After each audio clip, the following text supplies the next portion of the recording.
On rendra à notre Dieu, le Dieu Tout-Puissant, le Miséricordieux, qui a permis que nous soyons encore là ce matin. On lui rend toute la gloire, on lui dit merci. Merci pour ses bienfaits, merci parce qu'il a renouvelé encore son souffle de vie à nous. Et ce matin encore, nous allons poursuivre avec notre thème du moment, la prophétie et le temps de la prophétie. La prophétie et le temps de la prophétie. Quatrième partie aujourd'hui. Quatrième partie. Aujourd'hui, on va voir un élément très important. Pendant qu'on on va allègrement vers l'accomplissement maintenant de la prophétie.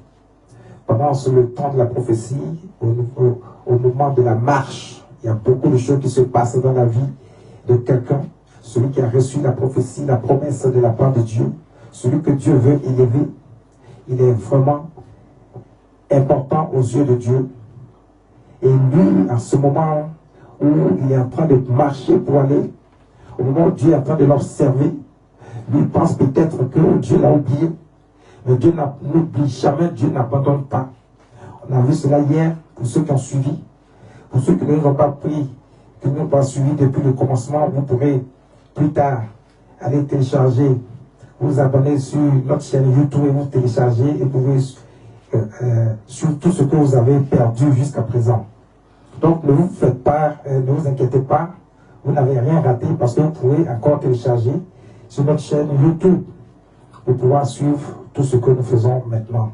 C'est important que vous sachiez ces choses parce que longtemps on vous a dit, ah, il y a une prophétie sur ta vie et puis longtemps vous êtes resté sans voir réellement l'accomplissement de la prophétie dans votre vie. Cela n'est pas cela n'est pas juste. Pourquoi? Parce qu'on ne vous a pas enseigné réellement comment recevoir l'accomplissement de la prophétie dans votre vie. C'est ce que nous essayons de faire maintenant pour que tous ceux qui ont reçu une prophétie dans leur vie sachent comment se comporter, quelle attitude adopter pour l'accomplissement de la prophétie effective dans leur vie. Hier, on a vu un certain nombre de choses. Excusez-moi. Hier, on a vu un certain nombre de choses. Aujourd'hui, on va poursuivre encore. On a vu que Dieu n'abandonne jamais. Dieu n'abandonne jamais. On a vu ça hier. Pendant que tu es en train de penser que Dieu t'a oublié et que les choses deviennent de plus en plus difficiles, pendant que les méchants sont acharnés sur toi, en train de faire mains et pieds pour te détruire, pendant que le diable est en train de les influencer, les utiliser contre toi.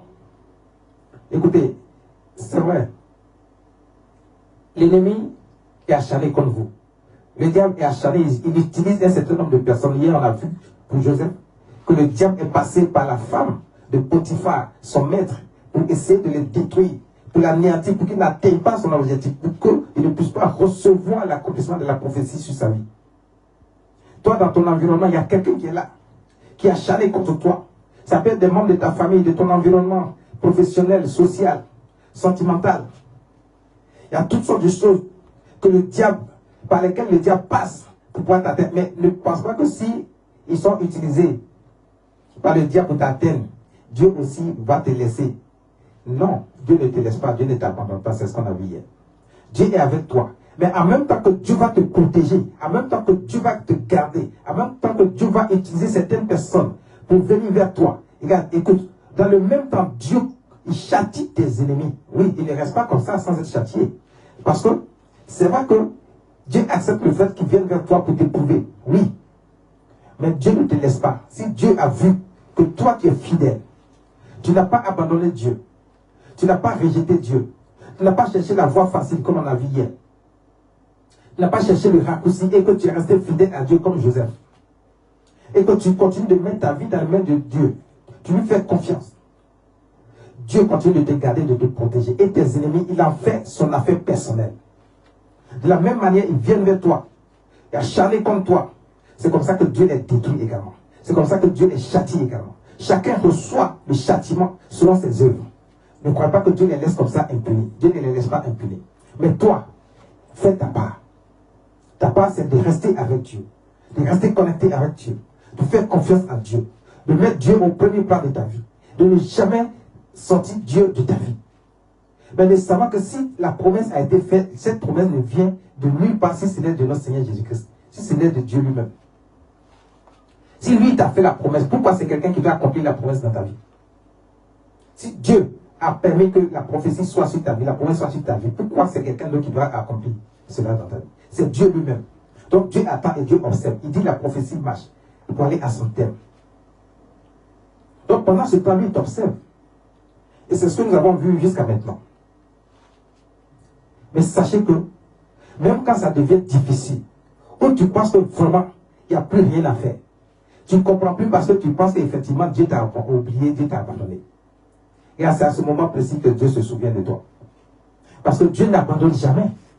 Au moment où tu penses que c'est coincé, c'est devenu difficile, il n'y a plus de solution pour toi, tu penses que vraiment c'est compliqué. Cette histoire de Dieu là, en fait, comment? Pourquoi il y a certains qui le reçoivent et puis d'autres ne le reçoivent pas? Mais c'est l'attitude que nous avons et que nous avons chaque jour là qui fait que soit d'autres reçoivent rapidement et d'autres ne reçoivent pas. Mais maintenant, ne pensez pas que parce que tu n'as pas encore reçu ta part, Dieu t'a oublié. Dieu ne t'oublie pas. Toi, tu dois faire ta part qui est de rester dans les voies de Dieu, qui est de rester avec Dieu, de continuer à accepter que Dieu est le Dieu de l'impossible et qu'il peut tout pour toi. Quand tu as ça dans ton esprit, il n'y a pas de raison que Dieu ne soit pas avec toi. Au moment précis. Parce qu'il a un plan. Donc, dès qu'il fait la promesse sur la vie de quelqu'un, c'est un plan que Dieu a tracé. Il y a tout un schéma. Il y a tout. Ça veut dire que tu dois passer par plusieurs scénarios que toi-même tu ne connais pas. Tu ne t'attends même pas à ça. Et au moment où on te fait une belle prophétie, où tu as entendu cela, c'est à ce moment-là que les difficultés commencent à venir. Tu ne comprends pas. Tu dis, mais attends, Dieu a dit que je serai ceci, je serai élevé, je serai au plus haut niveau. Mais pourquoi tous ces problèmes arrivent sur moi? Et quand tu commences à te poser ce genre de questions, ça veut dire que tu n'as pas encore compris. Parce que Dieu va t'éprouver lui-même. Que tes ennemis soient acharnés contre toi, il va les laisser faire. Mais c'est à ce moment-là qu'il intervient dans ta vie, à tout moment de ta vie. Regarde, pendant que tu marches pour aller vers l'accomplissement de ta prophétie, des choses se passent dans ta vie. Est-ce que tu n'as pas toujours la vie? Tu as la vie parce que Dieu renouvelle son souffle de vie en toi. C'est lui seul qui renouvelle le souffle de vie. Donc tu ne peux pas en vouloir à Dieu qui déjà, il fait déjà quelque chose d'important dans ta vie en renouvelant le souffle de vie dans ta vie. Il te permet de manger, il te permet de vivre, il te permet d'être en bonne santé. Et toi, tu te lèves, tu es contre Dieu. Tu parles contre Dieu. Tu penses qu'il ne fait rien. Tu penses qu'il n'est pas rapide. Il n'est pas rapide comment? Toi, tu dois avoir une attitude à avoir. Tu dois avoir une attitude que tu dois tenir et que Dieu doit enseigner. Il va voir que tu es vraiment avec lui. Est-ce que tu aimes réellement Dieu ou bien tu aimes ce qu'il t'a promis? C'est juste les biens que tu aimes ou bien tu aimes vraiment Dieu? Est-ce que tu es réellement attaché à Dieu? Dieu se souvient toujours. On va partir Genèse chapitre 40, à partir du verset 5. Dieu se souvient toujours. Il ne t'a pas oublié, il ne t'a pas abandonné. Au moment où tu penses que c'est compliqué, là, c'est à ce moment-là qu'il se souvient de toi. C'est à ce moment-là que la partie où il doit intervenir là, se fait sentir. Au moment où tu t'y attends pas, tu te rends compte qu'il y a quelque chose qui se passe. On a vu avec Joseph, Joseph ne s'y attendait pas. Mais il ne savait même pas que c'était pour lui. Voici que 2 officiers du roi vont offenser le roi et le roi va les emmener en prison. Et ils seront à la charge de qui? À la charge de Joseph. Joseph, lui aussi était prisonnier, mais on ne dirait pas qu'il était prisonnier parce que Dieu avait la main sur Joseph, Dieu était avec Joseph et Dieu faisait prospérer tout ce qu'il touchait. Même dans la prison. Il était devenu le chef. Lui se promenait comme s'il n'était pas prisonnier. C'est lui qui veillait sur les autres. Il faisait le service. Il va, il vient, il vérifie si telle ou telle chose va bien, si telle personne va bien, s'il y a tel besoin. C'est lui qui faisait tout ça. Comme s'il n'était pas prisonnier lui aussi. Parce que Dieu était avec lui et lui, il avait mis sa vie dans la main de Dieu. Il avait mis sa vie dans les mains de Dieu. Et Dieu était avec lui. Dieu faisait tout chose avec lui. C'est vrai, ce n'était pas l'endroit où il devait être. C'est comme ça, ce n'est pas l'endroit où tu dois être actuellement. Quand tu vois là où tu es actuellement, tout le monde te méprise. Tout le monde pense que tu n'es rien, tu ne seras rien. Et que tu es les derniers des derniers. Mais toi, crois que Dieu est avec toi. Parce qu'effectivement, Dieu est avec toi. Il ne t'a jamais abandonné, il ne va jamais t'abandonner. Au moins, tout le monde te méprise, tout le monde te rejette là. Regarde, il faut savoir que c'est sur le moment précis que Dieu a choisi pour t'élever. Pour confondre tes ennemis, pour confondre les méchants, pour confondre ton environnement, afin que tout le monde voit comment Dieu agit dans la vie de quelqu'un qu'il a choisi. comment Dieu agit dans la vie de quelqu'un qui aime Dieu et qui a choisi Dieu, qui marche avec Dieu, qui est fidèle à Dieu, qui ne se pose pas de questions et qui croit que Dieu peut tout faire pour lui. Abraham ne se posait pas de questions. Il faisait confiance à Dieu. Jusqu'à un âge très avancé, à 100 ans, il a fait l'enfant de l'alliance, la promesse que Dieu lui a donnée. Mais il a attendu longtemps, pendant plus de 25 ans. Je n'ai pas dit que tu vas attendre 25 ans, mais c'est pour te dire que la promesse va jusqu'à son terme.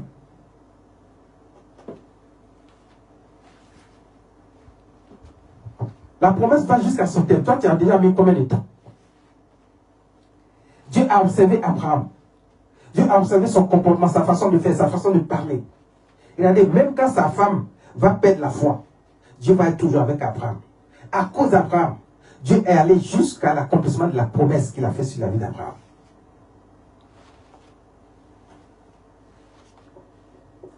Joseph, il est dans la prison. Il a la charge de tout le monde là-bas. Quelque chose va se passer. Parce qu'il a longtemps duré dans cet endroit. Lui-même, il ne se sent plus à l'aise. Il ne veut plus être là-bas. Mais lui, il a mis sa vie dans les mains de Dieu. Il sait qu'à tout moment, Dieu peut faire quelque chose. Mais il ne sait pas comment Dieu va agir. Et c'est dans ce moment que les officiers du roi sont arrivés. Joseph lui-même ne savait pas que ce n'est pas eux. Mais c'est lorsqu'il va faire son service, il va aller vers eux le matin pour voir comment ils vont. Quel est leur besoin. C'est à ce moment précis que un d'entre eux, il va venir. Ensuite, le deuxième, ils vont lui exposer une situation. D'ailleurs, c'est pour ça qu'il est là. C'est comme ça qu'au moment où tu t'y attends pas, voici que Dieu, il fait venir quelqu'un dans ton environnement, dans ton entourage. Tu ne connais même pas la personne, tu ne sais pas de qui il s'agit. Pour une situation donnée, Dieu l'a fait venir. Et au moment où tu vas te rendre compte, la connexion est déjà faite. Cette connexion n'est pas faite des hasards, parce que Dieu, il n'y a pas de hasard en Dieu. C'est Dieu qui l'a planifié, ça fait partie du plan de Dieu. Alors le verset 5, à partir du verset 5, pendant une nuit, les chansons et le panetier du roi d'Égypte, qui étaient enfermés dans la prison, eurent tous les deux un songe. Ils eurent tous les deux un songe, chacun le sien, pouvant recevoir une explication distincte. Les deux ont eu un songe, chacun de son côté, dans la même nuit. Ils étaient enfermés dans la même cellule. Et voici que les deux vont dormir et dans leur sommeil, pendant leur sommeil, ils vont faire chacun un songe. Dans le songe, chacun a reçu quelque chose de précis, qui a besoin d'une explication précise. C'est comme ça que tu dors et puis tu vois que Dieu, pendant qu'il va agir dans ta vie, tu te lèves le matin, tu vois une situation se présente devant toi.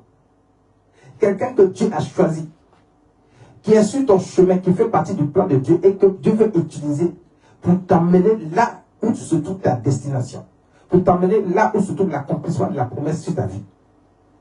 Ils ont fait les songes, ils ne comprennent pas leurs songes. C'est trop compliqué. C'est à ce moment-là que Joseph arrive. Joseph qui est le chef de tous ces prisonniers.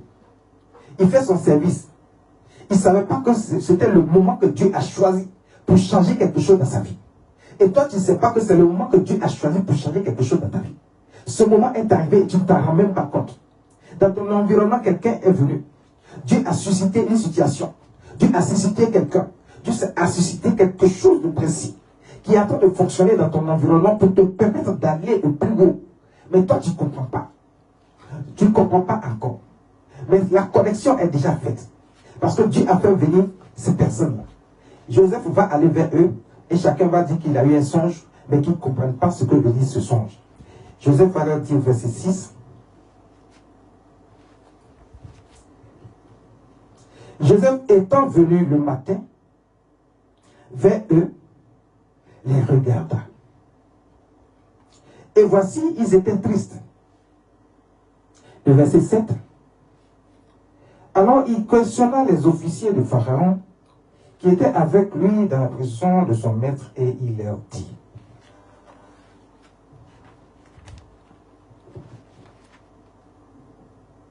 Pourquoi avez-vous mauvais visage aujourd'hui? Quand il les a regardés, il a vu qu'ils étaient tristes. Ils n'avaient pas bonne mine. Il leur demande, mais pourquoi une si mauvaise mine ce matin? Pourquoi? Qu'est-ce qui ne va pas? Chacun se regarde et ils exposent leur problème à Joseph. Il lui répondit, nous avons eu un songe et il n'y a personne pour nous l'expliquer. Joseph leur dit, n'est-ce pas à Dieu qu'appartiennent les explications? Racontez-moi donc votre songe. L'explication appartient à Dieu, à personne d'autre. L'explication appartient à Dieu et à personne d'autre. Comprenez cela. Joseph leur dit, c'est pas moi. Si vous avez un songe que vous n'avez pas expliqué, Dieu est là pour ça. Regardez, pendant que Joseph n'a pas abandonné Dieu, Dieu est avec Joseph et Dieu donne même des dons à Joseph. Le don d'expliquer des rêves et encore d'autres dons. Mais là, au moment précis où Dieu est en train de planifier quelque chose maintenant pour ton élévation, il va susciter une situation dans ta vie. Mais toi-même, au lieu de rester avec Dieu, parce que Dieu va utiliser certains éléments qu'il a mis sur toi. Mais toi, tu ne comprends pas et puis tu veux choisir le plus court chemin, le chemin rapide. Tu veux changer de maître. Tu veux aller vers d'autres dieux. Alors que le Dieu qui t'a fait la promesse, c'est lui qui va te donner les moyens pour arriver jusqu'à l'accomplissement de la prophétie. Dieu donne les moyens à Joseph. Il lui donne le don d'expliquer les rêves. Pourquoi ces deux-ci ont fait des rêves? Dieu va susciter des situations en ta faveur. Parce que ces deux-là, en temps normal, ils ne devaient pas voir ces rêves-là. Mais Dieu a permis qu'ils voient ces rêves et que ça les inquiète. Puisque celui qui les surveillait, c'était Joseph. Alors, il doit expliquer cela à Joseph, à qui Dieu a donné le don, pour pouvoir les emmener à comprendre qu'il y a une situation qui est en train de se préparer. Pour l'un comme pour l'autre, mais aussi pour Joseph. Personne d'autre ne savait de quoi il s'agissait, même Joseph lui-même. Mais Joseph va expliquer leurs rêves. Joseph va expliquer leurs rêves. Le verset 13. D'abord, fais-nous la lecture. Joseph va expliquer les rêves. Vas-y. Verset 8. Il lui répondit, nous avons eu un songe, et il n'y a personne.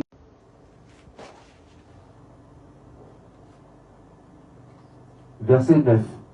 Le chef des échansons raconta son songe à Joseph et lui dit, dans mon songe, voici, il y a un cep devant moi. Il y avait un cep devant moi.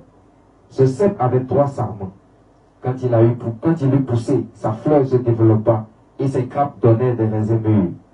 Verset 11. La coupe de Pharaon était dans ma main.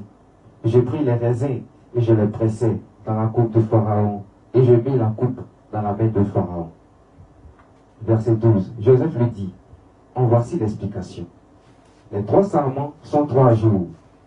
Verset 13. Encore 3 jours et Pharaon relèvera ta tête et te rétablira dans ta charge.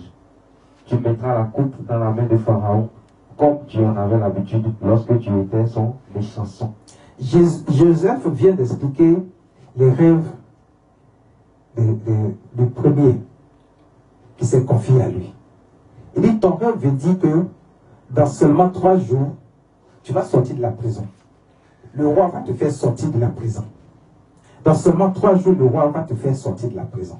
Et regarde, au moment où tu es arrivé, presque, Dieu suscite des situations et à cause de toi, Dieu établit aussi un certain ordre autour de lui. Il y a des gens qui profitent de toi, de ta grâce, avant que toi, tu n'aies l'accomplissement effectif de ce que Dieu a prévu pour toi. Ces gens-là, ils sont là, ils n'espéraient plus rien parce qu'ils ont offensé le roi, leur maître. Donc on les a mis en prison, personne ne pouvait savoir que eux ils vont sortir là encore un jour. Parce que généralement quand c'est comme ça, le roi les oublie. Mais cette fois-ci, le roi ne les a pas oubliés. À cause de qui? À cause de Joseph. Donc à cause de toi, certaines situations peuvent se passer dans ton environnement, dans ton entourage. Dieu peut susciter une situation en faveur de quelqu'un dans ton entourage à cause de toi. Malgré que vous êtes tous dans les mêmes conditions. Et quand tu vas voir la condition de la personne qui est en train de s'améliorer et que toi n'est pas encore amélioré, tu continues de te plaindre. Parce que tu penses que Dieu t'a oublié. Pourquoi est-ce que la personne même que tu fréquentes dans ton environnement, dans ton entourage, la personne est en train d'avancer et puis toi tu ne vois encore rien. Mais c'est à ce moment-là que tu dois te mettre vraiment devant Dieu. Tu dois confier vraiment tout à Dieu. C'est à ce moment-là que tu dois comprendre que si Dieu a fait la promesse sur ta vie, mais tu vois les autres en train d'avancer, et puis toi tu n'avances toujours pas. Tu dois toujours t'interroger et interroger Dieu. Seigneur, pourquoi est-ce que pour moi n'est pas encore arrivé? Mais Dieu ne t'a pas abandonné, il ne t'a pas oublié. Dieu se souvient toujours. Ce que vous ne savez pas, c'est que Dieu n'oublie jamais. Quand il a fait une promesse, il te suit du début jusqu'à la fin. Dieu va faire sortir ces deux prisonniers. Mais chacun a son histoire. Il y a un qui sera pendu, mais il y a l'autre qui ne sera pas pendu, mais qui aura la grâce et la faveur du roi et du pharaon. Il va partir. Parce que c'est ce dernier que Dieu va utiliser. Donc si Dieu utilise quelqu'un vers toi, si Dieu envoie quelqu'un vers toi, écoute, cette situation, Dieu l'a voulu pour que toi, à partir de cette personne-là, toi tu puisses arriver là où Dieu veut que tu arrives. Ce dernier va être libéré effectivement le troisième jour, il va partir, il va reprendre son service là où il avait arrêté, auprès du roi. Parce que c'est quelqu'un qui est au plus haut niveau. C'est comme ça que Dieu va susciter quelqu'un, pas n'importe qui, pour venir vers toi, mais quelqu'un qui est au plus haut niveau et qui va faire en sorte que là où tu dois être pour recevoir la grâce et la faveur de Dieu, que tu sois, que ces personnes qu'il a suscitées puissent t'amener à ce niveau-là. Parce que ce n'est pas eux, mais c'est Dieu qui les a amenés à faire ça. Mais il n'utilise pas n'importe qui. Donc cet officier, lui, il est près du roi. Donc ça dit que là où il est capable d'envoyer Joseph, ce n'est nulle part ailleurs qu'auprès du roi, au plus haut niveau. C'est comme ça que celui que Dieu a suscité pour venir dans ta vie, il viendra au plus haut niveau. Il viendra au plus haut niveau dans ta vie. Mais toi, tu ne le sais pas. Ce dernier a été libéré, il est parti, il a oublié Joseph. Pourtant, Joseph a été clair avec lui avant qu'il ne parte. Qu'est-ce qu'il a dit? Verset 14. Mais, souviens-toi de moi quand tu seras heureux, et montre, je te prie, de la bonté à mon égard. Parle en ma faveur à Pharaon, et fais-moi sortir de cette maison. Souvent, autour de vous, Dieu suscite une situation.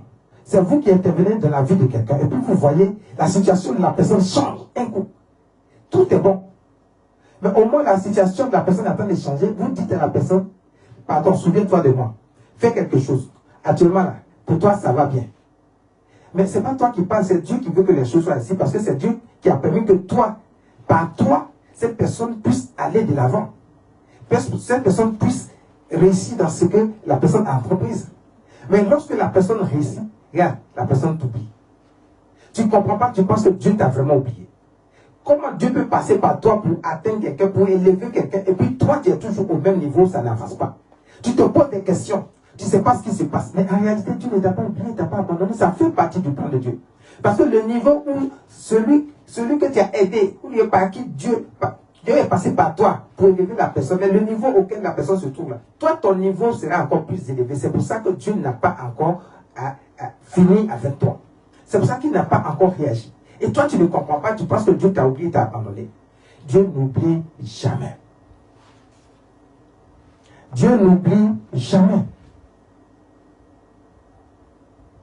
La personne est en train de réussir. Toi maintenant, tu commences à être envieux. Dieu ne veut pas ça. Donc il y a des attitudes à avoir. Lorsqu'on a la prophétie, on a la promesse. Il ne faut pas être envieux. Il ne faut pas être aigri. Il ne faut pas murmurer contre Dieu. Il ne faut pas faire des choses qui ne glorifient pas le nom de Dieu. Reste dans les voies de Dieu. Reste connecté à Dieu. Continue de faire confiance à Dieu. Marche toujours avec Dieu. Dis-toi que Dieu, il est le Dieu de l'impossible. Et que s'il a fait la promesse sur ta vie, il est celui qui a fait la promesse. Il est celui qui va l'accomplir certainement.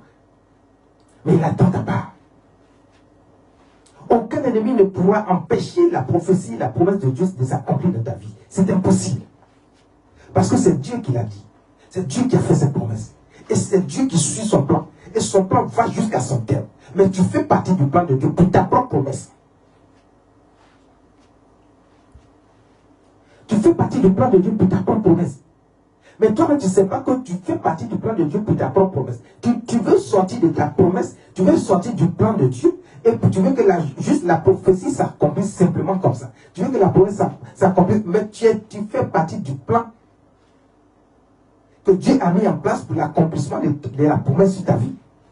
Mais si tu t'écartes, comment la prophétie va s'accomplir dans ta vie? Comment cette promesse va-t-elle se réaliser dans ta vie? Si toi, tu sors du plan de Dieu. Dans le plan de Dieu, il y a des épreuves, il y a des difficultés, il y a toutes sortes de situations qui viendront vers toi. Mais il ne faut pas que tu penses que parce que les situations viennent, les problèmes viennent, les difficultés viennent, alors Dieu t'a abandonné. Il ne t'a pas abandonné.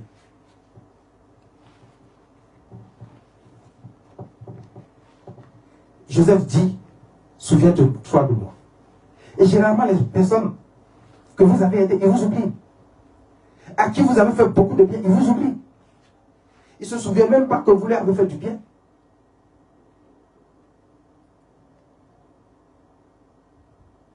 Ils ne s'en souviennent même pas.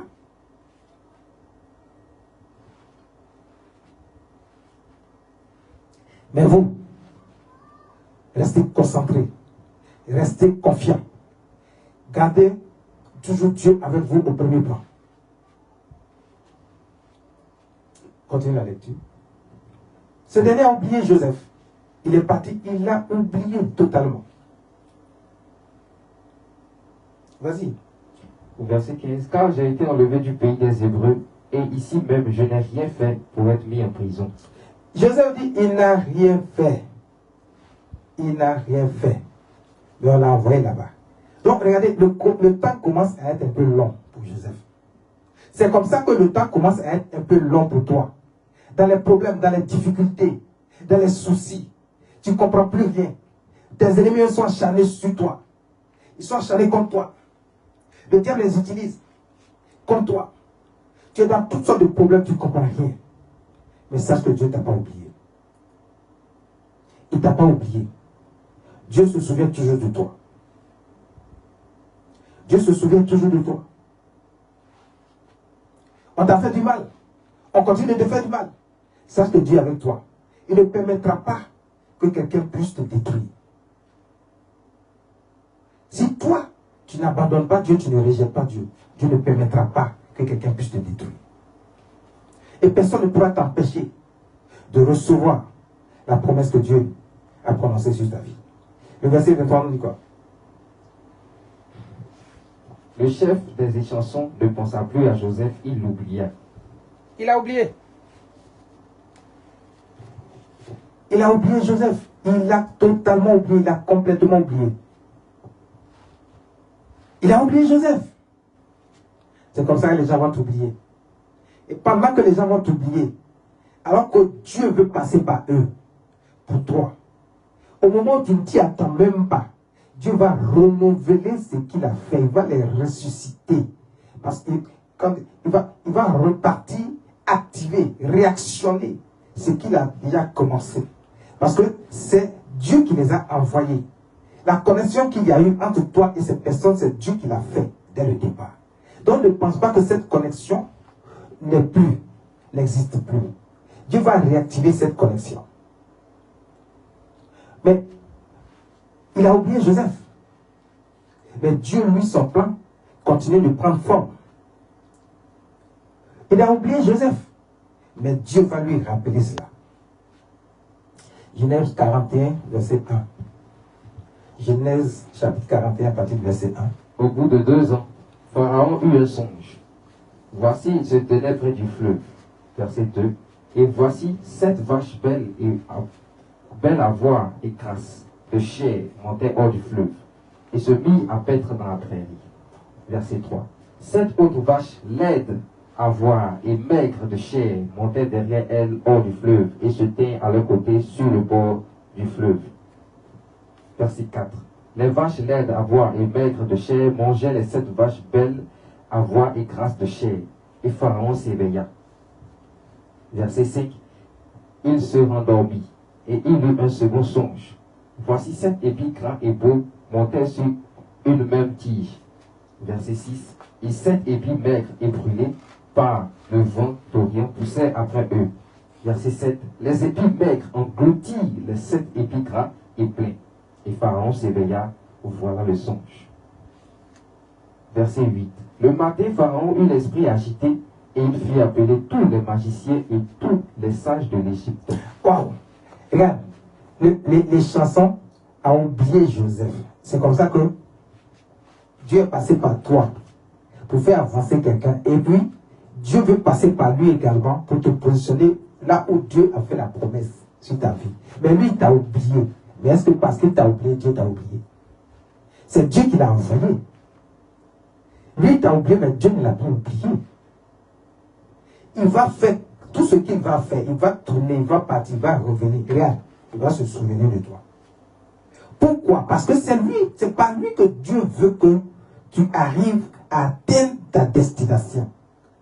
Afin que la promesse qu'il a faite sur ta vie soit accomplie. C'est pas lui. Il ne peut pas s'échapper. C'est pas parce que lui, actuellement, il est bien, tout va bien, qu'il va te mépriser. Regarde, ce dernier-là, il méprisait Joseph parce qu'il l'a trouvé dans la prison. Donc, il s'en fout de lui. Il s'en fout de Joseph. Mais regardez, pendant qu'il s'en fout de Joseph, et c'est pour ça d'ailleurs qu'il a oublié, parce qu'il ne l'a pas considéré. Parce que Joseph l'a déjà sauvé. Lui, on a expliqué son rêve, lui, il a déjà reçu ce... Écoute, si Joseph n'avait pas été là, et que Dieu ne voulait pas passer par Joseph, pour que ce dernier, il allait rester dans la prison, et certainement qu'on allait le tuer comme son autre compagnon. Donc, ne t'inquiète pas. Dieu ne t'oublie pas, Dieu ne te rejette pas. C'est parce que Dieu veut t'envoyer au plus haut niveau que Dieu va envoyer quelqu'un dans ton environnement, dans ton entourage.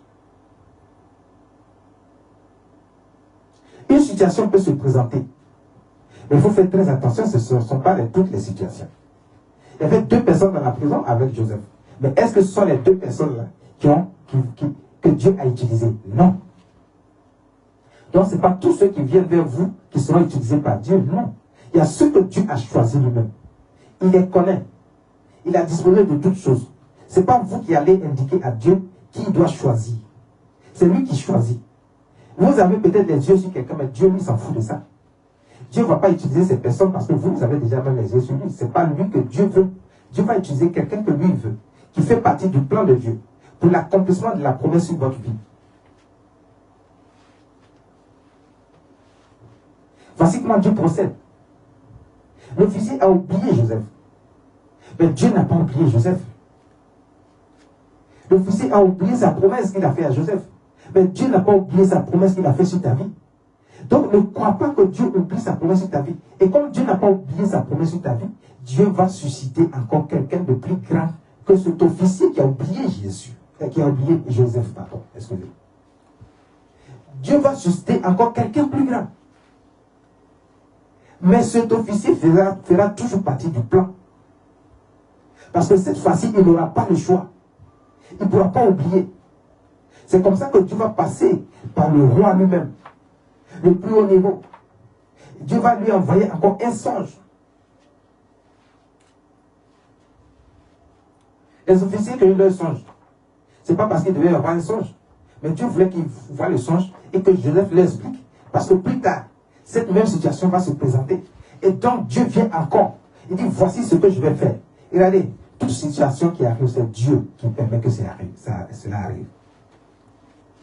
Comme Dieu veut élever Joseph, comme Dieu veut t'élever toi, Dieu va faire encore un autre plan. Même si dans ton environnement, tu vois que tout le monde est en train d'avancer, Dieu va retarder toute situation autour de toi. Au moins, tu vas te rendre compte là. Tu ne comprends pas ce qui se passe, mais tout le monde est en train de descendre. Tu vois que tout le monde a perdu le nord. Chacun qui croyait être intouchable, ils sont tous tombés. Ils ne sont plus intouchables. Tous ceux qui passaient, ils frappaient leur poitrine pour dire qu'ils sont arrivés. Ils s'exposent sur même tout ce qui est média, tout ce qui est support, tout ce qui est réseaux sociaux, ils sont dessus. Ça ne se passe pas. Dieu va les faire descendre tous. Donc dans ton environnement, Dieu va susciter une situation telle que tout le monde sera à terre. Tout le monde va commencer à perdre toute situation. En tout cas, tous ceux qui sont de mauvais sang. Rien que pour toi, Dieu va faire cela. Et dans ton environnement, tu vas voir que tout commence à devenir quelque chose que toi-même tu ne comprends pas, tu ne maîtrises pas. Pourquoi? Parce que Dieu veut t'élever. Pour que Dieu t'élève, il doit rabaisser les autres. Donc les autres sont en train de perdre. Ils sont en train de... Ils ne comprennent plus ce qui leur arrive. Tout ce qu'ils entreprennent ne va plus de succès en succès. Tout ce qu'ils entreprennent se détruit. Ils n'ont plus l'accord qu'ils avaient avant. Mais pendant ce temps, Dieu est en train de planifier quelque chose pour t'élever. Pour que tous ceux qui te haïssaient, qui te méprisaient, se rendent compte que Dieu est là. Il est avec toi. Et quand il a décidé, rien ne peut contre vous. Il va confondre tes ennemis. Il va confondre les méchants. Il va faire en sorte que tout cela ait la honte de leur vie. Dieu va envoyer un signal au roi. Il dit, voici ce que je vais faire. Mais en réalité, le roi a eu un songe, le pharaon a eu un songe, mais il ne sait pas que c'est Dieu qui est en train de planifier quelque chose pour que eux tous soient rabaissés. Regardez, qu'est-ce qui s'est passé? Dès le commencement, de la première partie, on a vu que Dieu va donner la promesse à Joseph. Et c'était quoi la promesse? Dieu voulait élever Joseph au plus haut niveau pour que tout le monde se prosterne devant Joseph. Et là, tout le monde se prosterne devant Joseph. Mais aujourd'hui, Joseph, il est en train de partir vers l'accomplissement de la promesse de sa vie.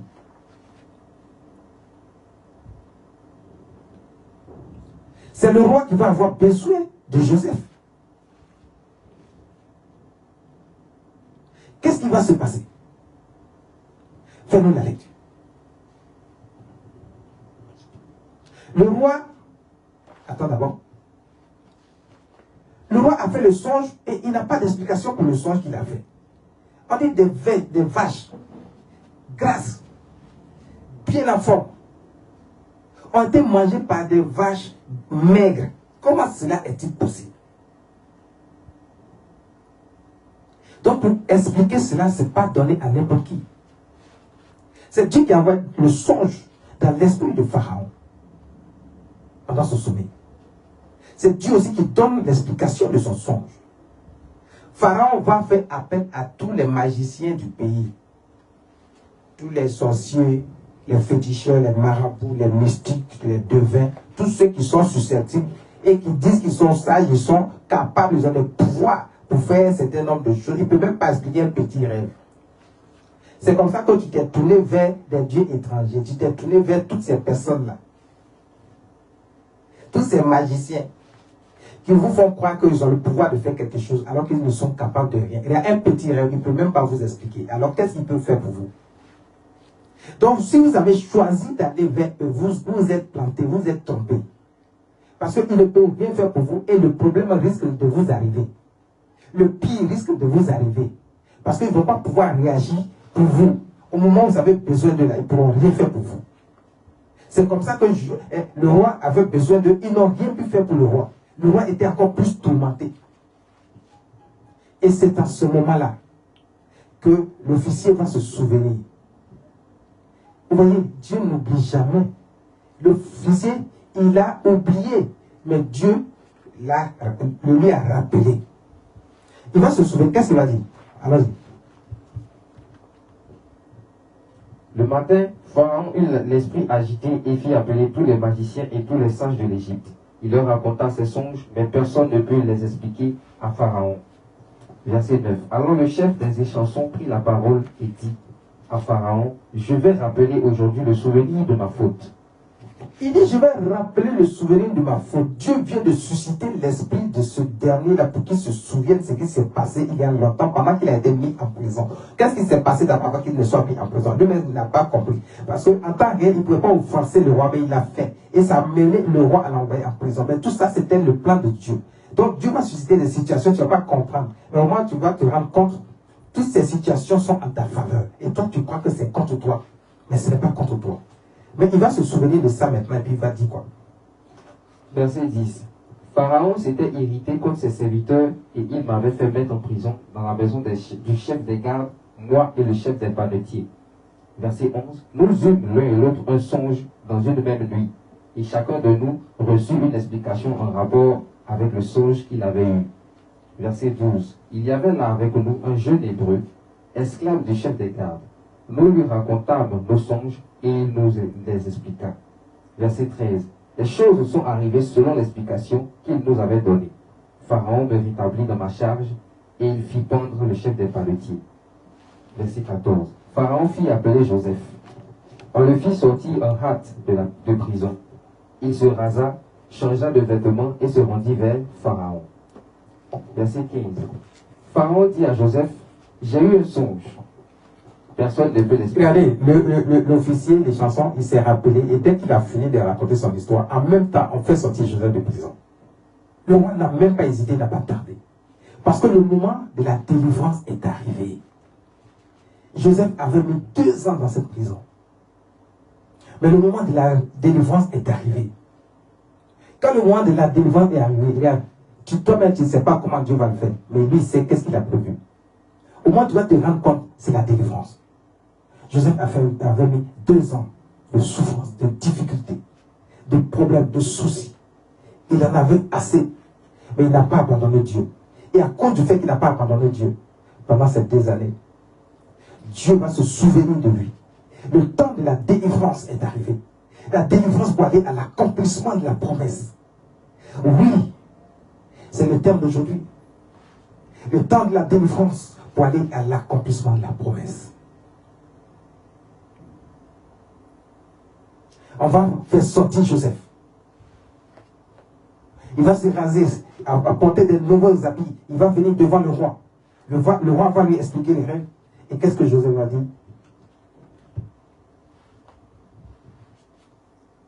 Personne ne peut l'expliquer, et j'ai appris que tu expliques un songe après l'avoir entendu. Verset 16. Joseph répondit à Pharaon en disant, ce n'est pas moi, c'est Dieu qui donnera une réponse favorable à Pharaon. Le roi pense que c'est Joseph par sa propre force et par sa science, comme tous ces féticheurs qui sont venus vers lui, tous ces marabouts, ces magiciens qui sont venus n'ont rien pu faire. Il a pensé que c'est la même chose. Joseph va d'abord établir l'ordre des choses pour dire, non, vous faites les choses dans la chair. Moi, je suis avec Dieu. Toi qui me regardes, toi qui m'écoutes, est-ce que toi, tu es avec Dieu? Est-ce que en toute chose, tu penses à Dieu? Est-ce que tu mets Dieu au devant de tout ce que tu fais? Est-ce qu'il est le centre de ta vie? Est-ce qu'il est au devant de tout ce que tu entreprends? Est-ce que lorsqu'il y a une situation, est-ce que tu n'es pas en train de pleurnicher, en train de te lamenter, en train de murmurer même contre Dieu? Joseph dit, ce n'est pas moi qui explique les rêves, c'est Dieu. Ça dit que Joseph a mis sa confiance totale. Donc dites-vous que tout le temps que Joseph a passé, il est toujours resté connecté à Dieu. Il a mis toujours Dieu au devant de toutes choses. Il a envie de lui encore donner une occasion. Il dit non, ce n'est pas moi, c'est Dieu. Est-ce que toi tu as mis Dieu au devant de toutes choses? Est-ce que Dieu est le centre de tous tes intérêts? C'est là que beaucoup ont échoué. Ils abandonnent Dieu, ils oublient Dieu, ils laissent tomber Dieu. Ils font ce qu'ils veulent. Ils sont dans les choses du monde. Ils font les choses dans la chair et dans les choses du monde. Et puis après, lorsque ça coince, c'est en ce moment-là qu'ils se souviennent de Dieu. Non. Joseph, il n'a jamais abandonné Dieu. Dans toutes choses, il mettait toujours Dieu devant. Il dit à Pharaon, non, ce n'est pas moi, c'est Dieu. Parce qu'il fait confiance à Dieu, il sait que lui-même, il ne peut rien faire. Et la situation dans laquelle il se trouve, il ne peut rien faire pour se sortir de là si ce n'est Dieu lui-même. Il a mis toute sa vie dans la main de Dieu, il fait confiance à Dieu. Il sait que Dieu est le Dieu de l'impossible, il peut tout. Joseph le savait. Joseph le savait. Joseph le savait. Donc le verset 17, tu as dit. Pharaon dit alors à Joseph, dans mon songe, voici je me tenais sur le bord du fleuve. Verset 18. Et voici cette vache. On va passer parce qu'on a déjà lu ça un peu plus haut. Donc on ne va pas reprendre. On va continuer, faire le verset 5. Joseph dit à Pharaon, ce qu'a songé Pharaon est une seule chose. Dieu a fait connaître à Pharaon ce qu'il va faire. Il a vu 2 rêves dans une seule nuit. Mais les 2 rêves signifient la même chose. C'est la même chose que Dieu a montré à Pharaon. Mais de façon différente. Dieu peut te montrer 2 sons de façon différente, mais les 2 signifient la même chose. Et quand Dieu te montre deux songes différents, mais qui ont la même signification, ça veut dire que là, Dieu a pris une décision capitale. Et Dieu va pas revenir sur cette décision. Et ce qui doit être fait sera fait. Verset 29. Voici, il y aura 7 années de grande abondance dans tout le pays d'Égypte. Verset 30.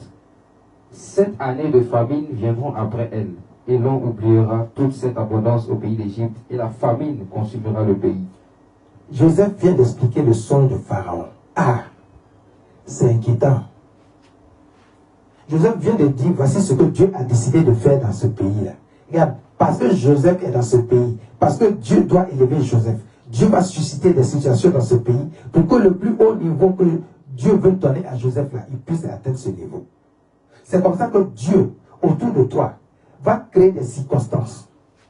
Dans ton environnement, il va créer une situation qui va bouleverser l'ordre des choses dans ton environnement, dans ton entourage. Mais tout ça pour toi, pour ta faveur, parce qu'il va t'élever, il va te positionner. Et personne ne va rien comprendre dans ton environnement, dans ton entourage. Tout sera bouleversé par Dieu. Dieu va susciter une situation. Donc, regarde, ce qui va se passer, c'est Dieu qui va le faire. Dieu va créer la famine. Mais avant de créer la famine, Dieu va d'abord envoyer l'abondance dans le pays. Pour que chacun puisse avoir l'abondance. Mais après, cette abondance va durer 7 ans. Et Dieu va envoyer la famine également qui va durer 7 ans. Mais quelle situation? Comment faire? Si une famine doit durer 7 ans, ça veut dire qu'il y aura des morts, des morts, des morts. Si les gens ne font pas attention, beaucoup de gens vont mourir. Donc la situation est complexe. Le verset 31 dit quoi? Cette famine qui suivra sera si forte qu'on ne s'apercevra plus de l'abondance dans le pays. 32. Si Pharaon a vu le songe se répéter une seconde fois, c'est que la chose est arrêtée de la part de Dieu et que Dieu se hâtera de l'exécuter. C'est ce que je viens de vous dire. Parce qu'il a vu ça 2 fois. Ça dit c'est déjà arrêté, Dieu a décidé. Quand Dieu a décidé que le moment est venu, au moment où Dieu s'est souvenu de toi, il s'est souvenu de Joseph, il a fait appel à Joseph, il l'a fait sortir de la prison. C'est pour ça que Dieu se souvient de toi et la situation dans laquelle tu te trouves, cette situation change automatiquement. Au moins tu vas te rendre compte, tout commence à être en ta faveur. Tu ne comprends pas, les choses t'arrivent de façon favorable. Et puis tu te poses la question, tu dis, mais c'est Dieu, le moment est venu où il s'est souvenu de toi. Le moment est venu où il va faire l'accomplissement de la promesse et de la prophétie sur ta vie. Mais toi-même tu ne sais pas. Et Dieu s'est souvenu de toi. Parce qu'il ne t'a jamais oublié en réalité. Il ne t'a jamais abandonné. Le verset 33.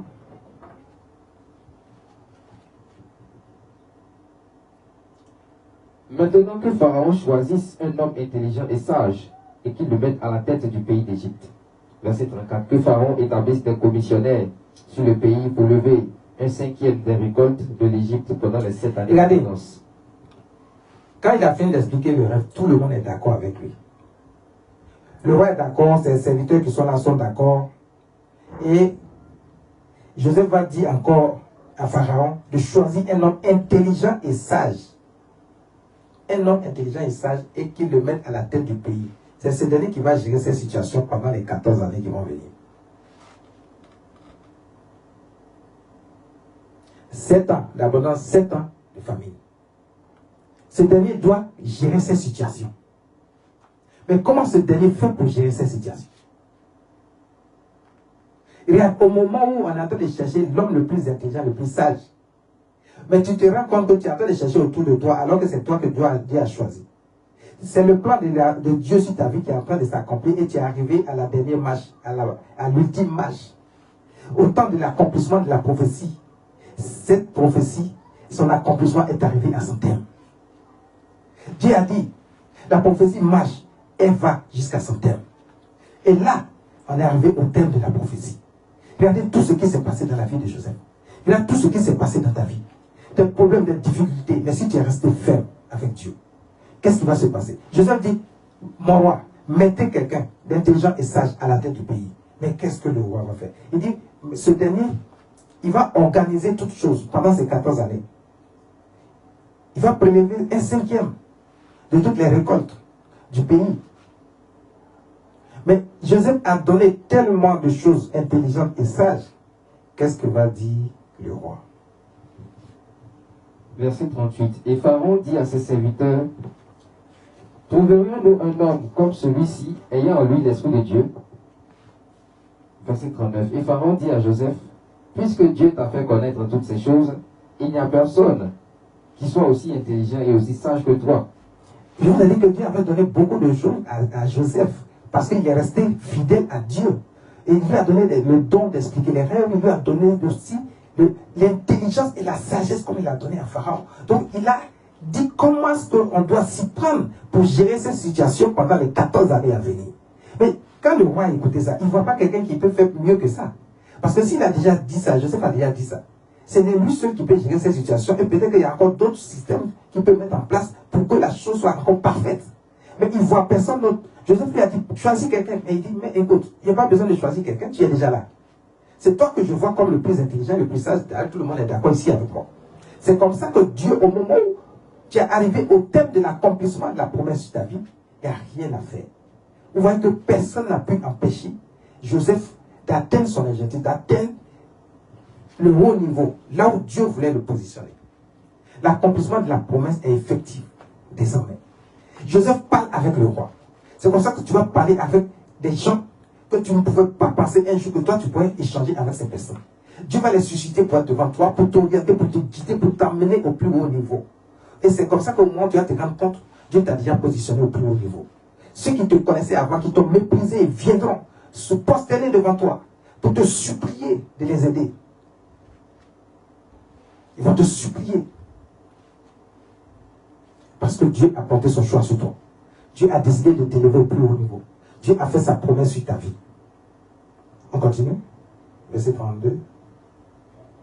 Oui, verset 40, pardon. Donne le verset 40. Je t'établis sur ma maison et tout mon peuple obéira à tes ordres. Je t'établis sur ma maison. Regarde, le roi dit, je t'établis sur ma maison. C'est toi qui seras l'autorité sur ma propre maison. Et tout le peuple d'Égypte sera sous tes ordres. Est-ce que Joseph n'est pas arrivé au plus haut niveau? Est-ce qu'il n'est pas arrivé au sommet? Le roi dit, je t'établis sur ma maison. Lui-même, sa propre maison, il ne peut plus gérer ça. C'est Joseph qui doit gérer ça. C'est comme ça que tu vas gérer toutes sortes de situations. Personne ne peut le faire si ce n'est toi, parce que c'est toi que Dieu a décidé qu'il doit être à ce niveau-là, au plus haut niveau, pour gérer toutes ces situations. Tout va prospérer devant toi. Tu iras de succès en succès pour atteindre le plus haut niveau, afin que tout le monde vienne se prosterner devant toi. Tous ceux qui t'ont méprisé, qui t'ont connu, que la honte vienne sur eux. Et qui vont venir se prosterner devant toi pour te supplier. Parce que la promesse de Dieu s'accomplit certainement dans ta vie. S'accomplit dans ta vie. Dans le verset 4, il dit, je t'établis sur ma maison et mon peuple obéira à tes ordres. Le trône seul m'élèvera au-dessus de toi. Même quand Pharaon dit le trône seul m'élèvera au-dessus de toi, ça dit qu'il reste le roi, oui, mais en fait, un roi sans portefeuille qui n'a plus de décision, parce que toutes les décisions, il dit le peuple obéira à tes ordres. Donc ça dit que le roi lui-même n'a plus d'ordre à donner au peuple. Tous les ordres viennent de Joseph. C'est comme ça que toutes les décisions viendront de toi. Personne d'autre ne pourra prendre une autre décision si ce n'est toi. Tout ce que tu vas dire, c'est ce que les gens vont faire. Parce que Dieu t'a donné cette opportunité. Il t'a mis au plus haut niveau pour que tout le monde soit à tes ordres, obéisse à tes ordres. Soit prosterné devant toi et obéisse à tes ordres. Tout ce que tu diras, c'est ce que les autres vont faire. Et tu vas prospérer. Parce que quand tu es au plus haut niveau, tu n'es pas pauvre. Dieu te bénit à la dimension de l'élévation. Il te fait prospérer à la dimension de l'élévation. Le verset 41. Pharaon dit à Joseph, vois, je te donne le commandement de tout le pays d'Égypte. Il dit, je te donne le commandement de tout le pays d'Égypte. Vois, c'est toi qui règnes sur toute l'Égypte. Mais en réalité, ce n'est pas seulement sur l'Égypte. Dieu a mis, parce qu'à cette époque, c'est l'Égypte qui gouvernait le monde. Donc si Dieu met Joseph à ce niveau-là, ça veut dire que Joseph est celui-là maintenant qui va gouverner le monde. Puisque la famine ne touche pas seulement l'Égypte, la famine touche également le monde entier. Donc des gens viendront de partout pour aller en Égypte pour chercher la solution à leurs problèmes. Et qui vont trouver? Joseph. qui vont venir supplier Joseph. Et c'est comme ça que la situation de tous ceux que tu connaissais va se détériorer au point où, quand ils vont chercher la solution, ils ne vont pas trouver, on va dire c'est vers toi qu'ils doivent aller pour chercher la solution. Et tout le monde viendra vers toi pour se prosterner, pour te supplier, pour que tu puisses les aider.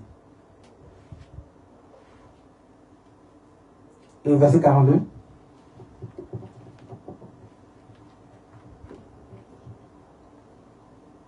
Pharaon ôta son anneau de la main et le mit à la main de Joseph. Il le revêtit d'habits de fin lin. L'anneau de roi, il a enlevé ça, il a mis ça à Joseph. Est-ce qu'il est roi encore lui-même? Il n'est plus roi. Donc Joseph n'était même pas seulement un premier ministre, mais il était plus que le roi lui-même. Parce que l'anneau de royauté, elle ne lui a pas donné un autre anneau, mais c'est l'anneau du roi lui-même qu'il a levé et puis lui a porté ça. Donc Joseph était au-dessus du roi. Mais quelle que soit la décision, quelle que soit la situation, le roi lui-même vient voir Joseph pour lui demander qu'est-ce qu'on doit faire.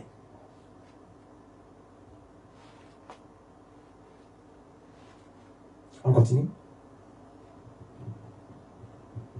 Pharaon ôta son anneau de la main, de sa main. Tes ennemis qui te méprisèrent, ils viendront vers toi pour dire qu'est-ce qu'on fait maintenant? Qu'est-ce que tu peux faire pour nous?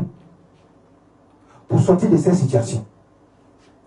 Il a mis son anneau, oui, continue. Il le revêtit d'habits de fin lin et lui mit un collier d'or au cou.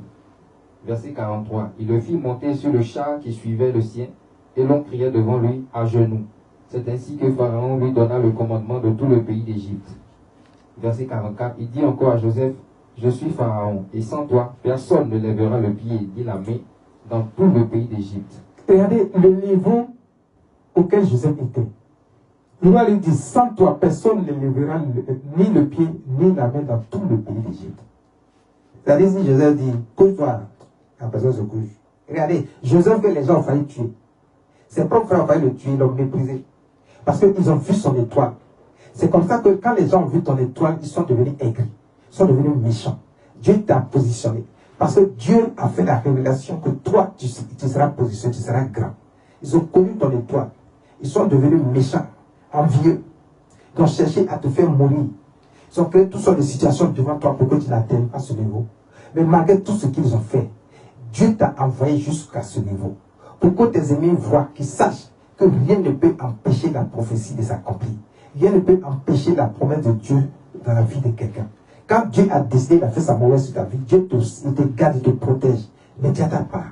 Il y a le temps il y a la prophétie, il y a le temps de la prophétie. Donc il y a la marche vers la prophétie et son accomplissement. Il y a beaucoup de choses qui se passent, mais quand tu restes ferme à Dieu, tu es fidèle à Dieu, tu ne t'es jamais détourné de ses voies. Tu as mis Dieu au premier plan dans ta vie. Toute ta confiance se repose sur lui. Tu sais qu'il est capable de tout. Et qu'avec lui, ce qu'il t'a dit là, ça va se réaliser certainement. Tu n'as pas à aller voir ailleurs. Tu n'as pas à prendre des raccourcis, comme beaucoup de gens le font. En cherchant à faire ça, tu sors du plan de Dieu. Est-ce que tu pourras atteindre le niveau que Dieu t'a donné? Non.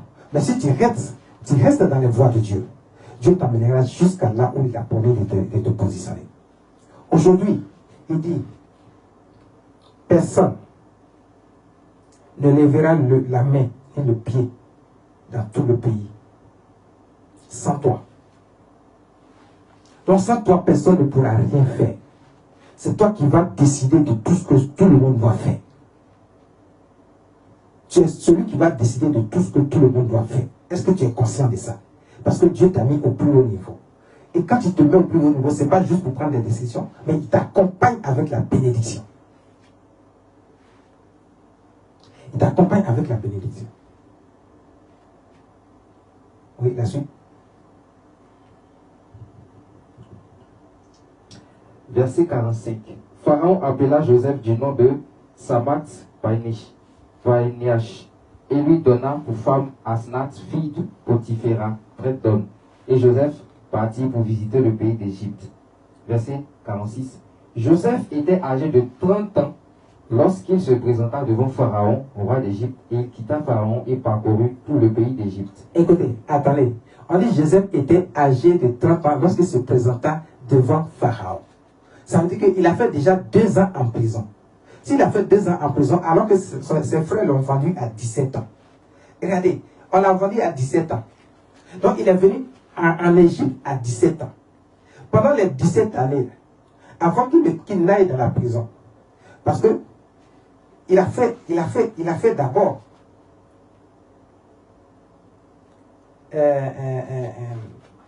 13 ans.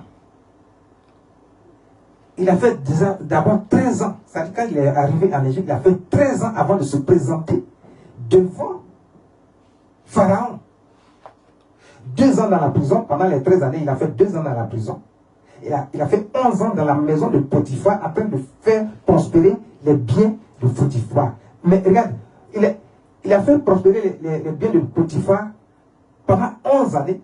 Mais ces 11 années n'ont pas permis au diable de chercher à détruire Joseph. Donc pendant ces 11 années où tu es quelque part, tu penses que c'est là que Dieu t'a mis. Tu es en train de prospérer parce que tu travailles certainement pour quelqu'un. Dieu a la main sur toi, tout ce que tu touches prospère, tu gagnes un peu. Tu penses que c'est là que Dieu veut te positionner parce qu'ils ont fait la prophétie sur toi. Mais Dieu dit que ce n'est pas là. Il a fait 11 années là-bas, mais Dieu a trouvé que c'était trop. Il ne va pas continuer à faire prospérer quelqu'un à cause de Joseph, mais il va amener Joseph jusqu'à l'accomplissement de la prophétie pour que cette prospérité qu'il est en train de donner à l'autre revienne à Joseph, parce que c'est pour ça qu'il a fait la promesse sur sa vie. Il dit, tout le monde va se prosterner devant toi. Mais pourquoi quand on se prospère devant toi, il faut que tu sois quelqu'un. C'est comme ça que Dieu va t'enlever de là où tu es en train de murmurer actuellement. Tu ne dois pas murmurer. Tu dois rester là parce que Dieu te fait passer là pour pouvoir t'élever. Si tu commences à murmurer, comment Dieu va t'élever? Alors que c'est lui qui te fait passer là. Toutes ces situations que tu traverses en ce moment, c'est Dieu qui te fait passer là. Pourquoi tu murmures? Donc, il a fait 13 ans avant de rencontrer le roi. 11 ans avec Potiphar, en train de travailler pour lui, 2 ans dans la prison, et après il est sorti. Et lorsqu'il est sorti, à 30 ans, Joseph a été positionné. Donc Joseph est resté dans la souffrance pendant pratiquement 13 ans. Toi, tu n'as même pas fait chose, tu penses que tu souffres. Quand Dieu veut t'élever au plus haut niveau, Dieu ne compte pas le temps. Dieu compte c'est-à-dire qu'il regarde son plan qu'il a mis en place. Et tu fais partie de son plan et il regarde est-ce que tu rentres réellement dans son plan. Tu fais partie du plan, mais est-ce que tu rentres réellement dans le plan? Est-ce que tu vas accomplir ta tâche, ce qui te revient de toi? Tu n'as pas des choses à faire.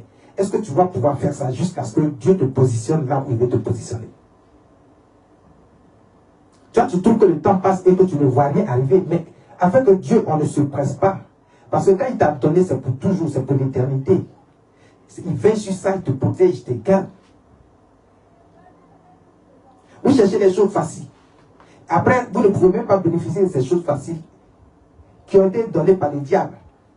Et après, vous avez encore plus de problèmes et votre situation devient pire qu'avant. Vous souffrez, vous êtes obligé de faire face à des situations que vous ne maîtrisez même plus.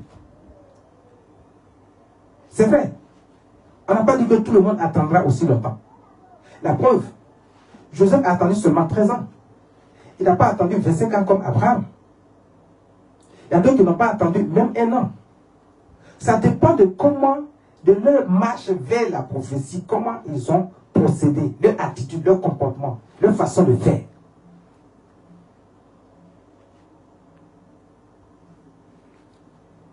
À 30 ans, il s'est présenté devant le roi. Et en même temps, il a été élevé au plus haut niveau.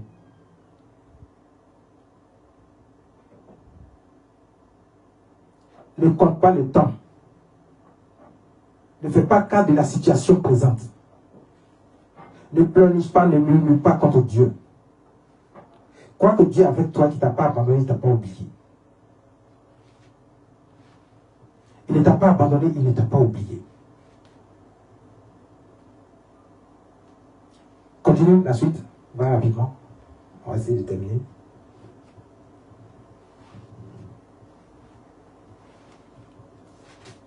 Verset 47.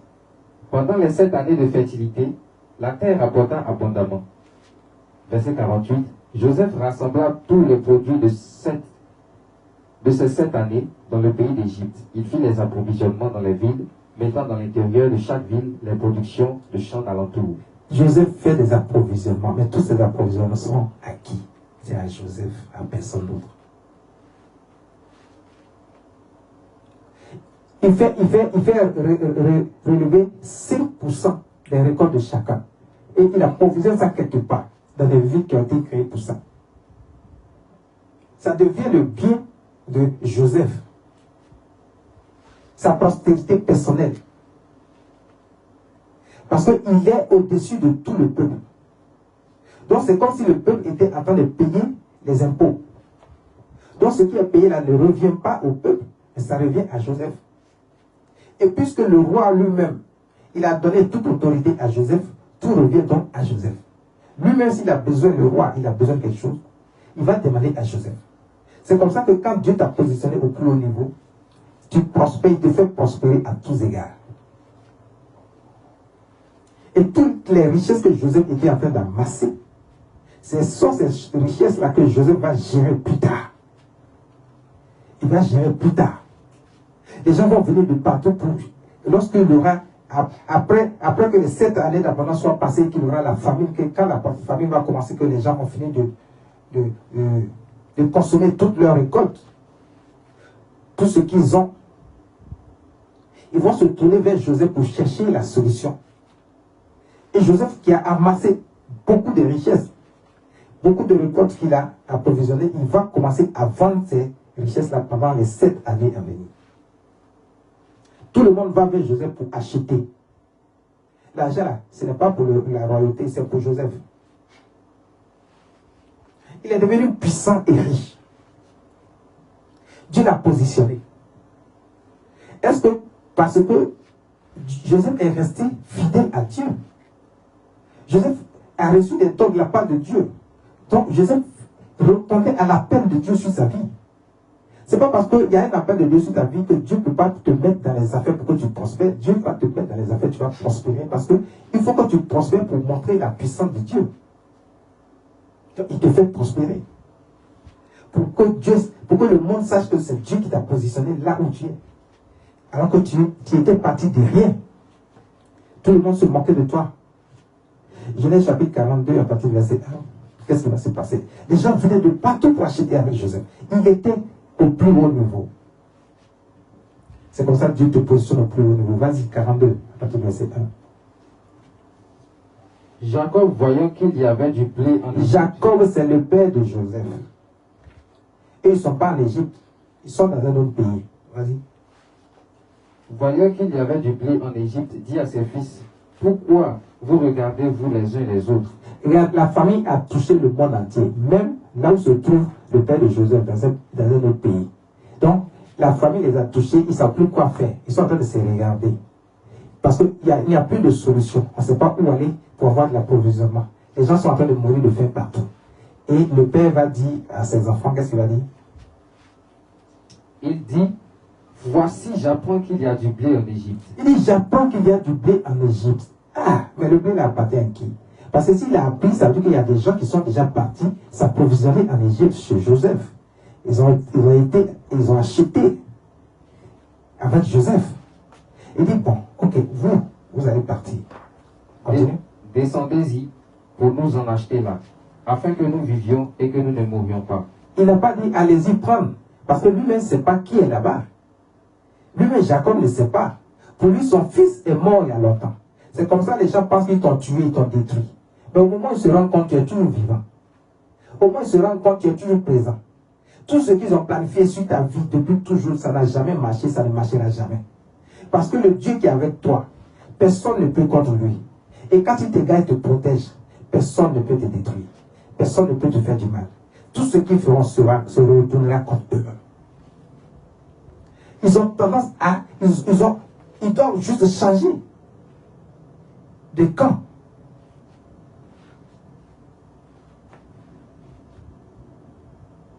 Il dit, allez-y, achetez. Le père ne savait pas que c'est son fils qui était là-bas. Ils sont partis. Qu'est-ce qui s'est passé? Verset 2. Verset 6, pardon. Joseph commandait dans le pays, c'est lui qui vendait du blé à tout le peuple du pays. Les frères de Joseph vinrent et se prosternaient devant lui, la face contre terre. Ah, il faut reprendre cette partie-là. Les frères de Joseph vinrent et se prosternaient devant lui, la face contre terre. Voici des gens qui ont dit que eux ne pouvaient pas se prosterner devant leurs frères. Ils ont entendu ça, ils ont été aigris, ils l'ont haï pendant longtemps, ils ont cherché à le tuer. Comme ils n'ont pas pu le tuer, qu'un d'entre eux, Dieu est passé par lui. Dieu l'a utilisé pour accomplir le plan de Dieu.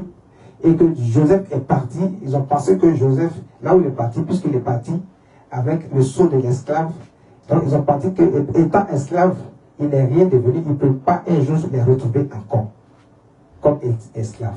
Mais Joseph n'est pas resté esclave. Joseph a été conduit par la main de Dieu dans tout ce qu'il entreprenait. Aujourd'hui, le rêve que Joseph avait fait, le songe qu'il avait fait, où il a dit, vous allez vous prosterner, puis ses frères ont été aigris. Aujourd'hui, d'abord, le peuple d'Égypte se prosterne devant Jésus. Excusez-moi, devant Joseph, pardon. Le peuple de Dieu en entier se prosterne devant Joseph. Les gens des autres pays viennent se prosterner devant Joseph pour avoir de la provision. Et voici que les frères de Joseph ont été envoyés par leur père vers Joseph sans savoir que c'est leurs frères qu'ils ont vendus comme esclaves et qu'ils ont voulu tuer. Dès qu'ils sont arrivés, ils se sont prosternés devant Joseph. C'est ce qu'il avait vu dans son songe. Il a dit, ils n'ont pas compris. Mais pour qu'on se prosterne devant toi, c'est que Dieu t'a élevé au plus haut niveau. C'est comme ça que tes ennemis actuellement là, vont se prosterner devant toi. Tous ceux qui te méprisaient viendront se prosterner devant toi. Tous ceux qui te haïssaient, qui voulaient voir ta mort, viendront se prosterner devant toi. Ce n'est pas leur volonté, mais c'est la volonté de Dieu. Parce que c'est la volonté de Dieu que tu sois au plus haut niveau et qu'eux ils soient confondus. Pour qu'ils aient la honte. Pour qu'ils sachent que ce n'est pas eux qui décident, mais c'est Dieu qui décide de qui sera qui. C'est Dieu qui décide de qui il va élever, qui il va rabaisser. Ils se sont moqués de toi parce qu'ils ont pensé qu'ils sont au-dessus de toi. Mais ils ne savent pas que Dieu avait un plan pour toi. Et que c'est toi qui es au-dessus d'eux. Et que Dieu va te positionner au point où ils viendront se prosterner devant toi. Pour te supplier de les aider. Et c'est ce qui s'est passé. Ils sont venus, ils ont supplié Joseph. Parce que quand tu te prosternes, tu reconnais l'autorité qui est devant toi. C'est comme ça que tes ennemis, tous ces méchants qui t'ont combattu jusqu'à ce jour, ces sorciers, ces sorcières, ces mystiques, tous viendront se prosterner devant toi. Ils vont reconnaître ton autorité. Ils vont voir que ce qui est derrière toi est plus grand que ce qu'eux ils sont. Et ils ne peuvent rien contre toi. Ils ne pourront jamais rien contre toi. Tu as une autorité plus forte. Tu as une autorité au-dessus d'eux. Ils viendront se prosterner devant toi pour te supplier de les aider. Quelle que soit la situation. Quelle que soit la situation. Ils n'ont pas le choix. Ils le feront. Quel que soit ce qu'ils disent actuellement, ne tiens pas compte. Ils viendront vers toi. Ils vont se prosterner devant toi. Ils vont te supplier. C'est ce que Dieu a décidé. Parce que Dieu a décidé de te positionner au plus haut niveau. Tous vont se rabaisser, vont se prosterner devant toi. Dieu va les d'abord rabaisser à un tel niveau. Ils ne vont pas comprendre ce qui leur arrive.